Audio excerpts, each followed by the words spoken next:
হুম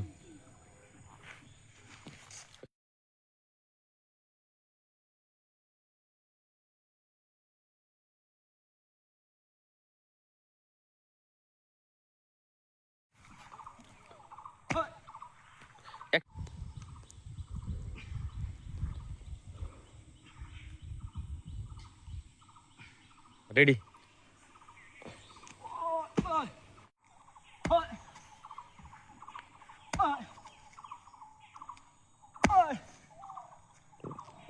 না পারলে বেশি দিন না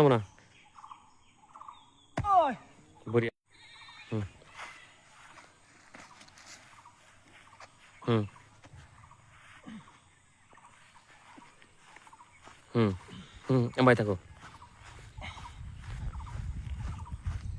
হুম হুম আও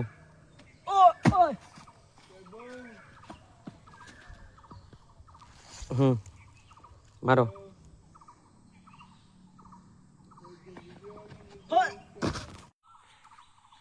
হুম রেডি বড়িয়া বড়িয়া এটা তো হয় এটা এটা হুম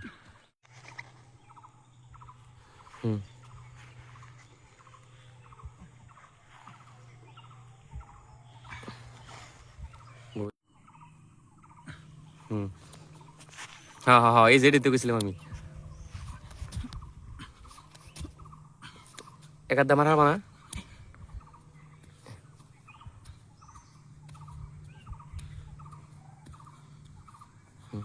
এটা কাটে কাটে হ্যাঁ কষ্ট হয় না না ভালো থাকে আর মানুষ মোৰ নাম শাহিদ আলী। ঘৰ মোৰ ঘৰ কলতলি কলতি গ্ৰামত। বৰ্তমান কলতি গ্ৰামত নাই, এতিয়া মই বহৰী ৰিজাৰ্ভত অৱস্থিত, তাতেই ঘৰ বাৰী আছে মোৰ। আৰু আমি দেখিছো যে বিভিন্ন সময়ত আপুনি সামাজিক মাধ্যমত বিভিন্ন ধৰণৰ ষ্টাণ্ট কৰি ভাইৰেল হৈ আছে, সেই বিষয়ে কি জনাব? সেইবোৰহে মানে ষ্টাণ্ট কৰি আছোঁ, যাতে ভাল এটা প্লেটফৰ্মত যাব পাৰোঁ, ভাল এটা উজ্জ্বল ভৱিষ্যত আনিব পাৰোঁ, অসমৰ গৌৰৱ কৰিব পাৰোঁ, সেনেকুৱা উদ্দেশ্য আছে এটা। এনে আপুনি শৰীৰ চৰ্চা কিমান দিন ধৰি কৰে? এতিয়া মই বিগত 4-5 বছৰ ধৰি মানে শৰীৰ চৰ্চা কৰি আছোঁ আৰু কৰিম ষ্টাডি ভালকৈ। আপুনি জিম কৰে নেকি? জিম কৰোঁ। আৰু দৈনন্দিন আপুনি কেনেকুৱা খোৱা খাদ্য মানে কৰে দায়িত্ব? সদায় ৰাতিপুৱা মোৰ 4টা কণী, 2টা কল, লগতে ড্ৰাই ফ্ৰুট, খেজুৰ, আলমণ্ড চব থাকে।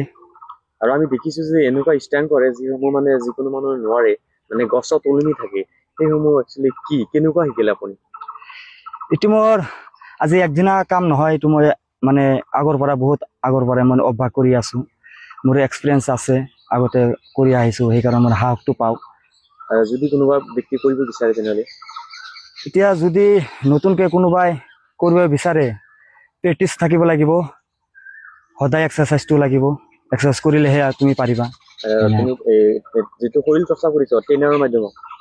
মই ট্ৰেইনাৰ আছে, মোৰ বৰপেটা ট্ৰেইনাৰ আছে, দিলীপ দুৰী ডাঙৰীয়া মোৰ টিচাৰ হয়, তেখেতৰ পৰা শিকিছোঁ। পৰিকল্পনাটো কি? ভৱিষ্যতত ভাল এটা মানে ছ'চিয়েল মিডিয়াত ভাল এটা প্লেটফৰ্ম ল'ব বিচাৰি আছোঁ মই, যাতে সেই প্লেটফৰ্মত যাই মই মানে ভাৰত তথা আমাৰ অসমৰ বৰপেটা ডিষ্ট্ৰিক্টৰ নামটো উজ্জ্বল কৰিব পাৰোঁ, সমগ্ৰ ভাৰতবৰ্ষৰ নাম উজ্জ্বল কৰিব পাৰোঁ, সেইটো কামনা। ষ্টাণ্ট কি কি পাৰ তুমি অলপমান কৈ দিলে ভাল লাগিব। ষ্টাণ্ট মানে মই যেনেকৈ আপোনাৰ বেক স্লিপ মাৰিব পাৰোঁ, মোটামুটি 10 ফুট 15 ফুট ওপৰৰ পৰা বেক স্লিপ মাৰিব পাৰোঁ, দুখন হাতেৰে খোজকাঢ়িব পাৰোঁ, কণ্টিনিউ মিনিমাম 10টা 5টা 8টাকৈ মাৰোঁ, কণ্টিনিউ মানে বেক স্লিপ মাৰিব পাৰোঁ। নৱপ্ৰজন্মলৈ কি জনাব তুমি শৰীৰ চৰ্চালৈ? নৱপ্ৰজন্মক এটাই জনাম, তোমালোকে ফিট থাকা, ভালকৈ ডায়েট কৰা, ভাল বস্তু খোৱা, বেয়া বস্তুৰ পৰা আঁতৰত থাকা, শৰীৰ চৰ্চা কৰা, জিম কৰি থাকা, ফিজিকেলি এক্সাৰচাইজ যিগিলা আছে সদায় ৰাতিপুৱা কণ্টিনিউ কৰি থাকা, নিজকে ফিট ৰাখা, সেইটো কামনা কৰোঁ। মানে শৰীৰ চৰ্চা কৰিলে বেমাৰ ভাল হয় নেকি? শৰীৰ চৰ্চা কৰিলে বেমাৰ ভাল হয় মানে বেমাৰ নহয়ে, শৰীৰটো ফিট থাকে, এক্সাৰচাইজ কৰিলে, সদায় এক্সাৰচাইজ কৰিলে নিজৰ শৰীৰটো ফিট থাকে, নিজকে মানে ফিট বুলি মনত হয়, অসুখ বিসুখ নহয়। তুমি এই যে মানে বিভিন্ন ধৰণৰ ষ্টাণ্ট কৰি আহিছো, কোনোবা তোমাক শিকাইছা নে নিজেই এনেকুৱা ষ্টাণ্ট? আচলতে যিটো মই বেক স্লিপ মাৰোঁ, দুখন হাতেৰে খোজকাঢ়োঁ বা বেক স্লিপ, আচলতে এইগিলা মোক শিকাইছে মোৰ গুৰু আছিল। মই আগতে মানে শাওলিন কুম্ফু শিকিছোঁ, মোৰ গুৰু আছিল টিপু চুলতান, আমাৰ গাঁৱৰে, সেই মোৰ মাষ্টাৰ হয় টিপু চুলতান, মোক শিকাইছে বেক স্লিপ।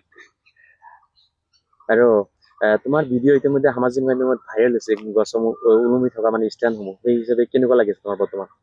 এতিয়া মোৰ ভাল লাগিছে, আপোনালোকে ছাপোৰ্ট কৰিব যাতে মই ইয়াতকে ভাল ভাল ষ্টেণ্ড কৰিব পাৰোঁ আৰু আমাৰ অসমৰ নামটো গৌৰৱ কৰিব পাৰোঁ। এনে তোমাৰ নিজস্ব ফেচবুক পেজ আছে নেকি? এতিয়া মোৰ নিজস্ব ফেচবুক আছে, নামটো কি? মোৰ ফেচবুক আইডিৰ নাম হ'ল ফিটচাইট।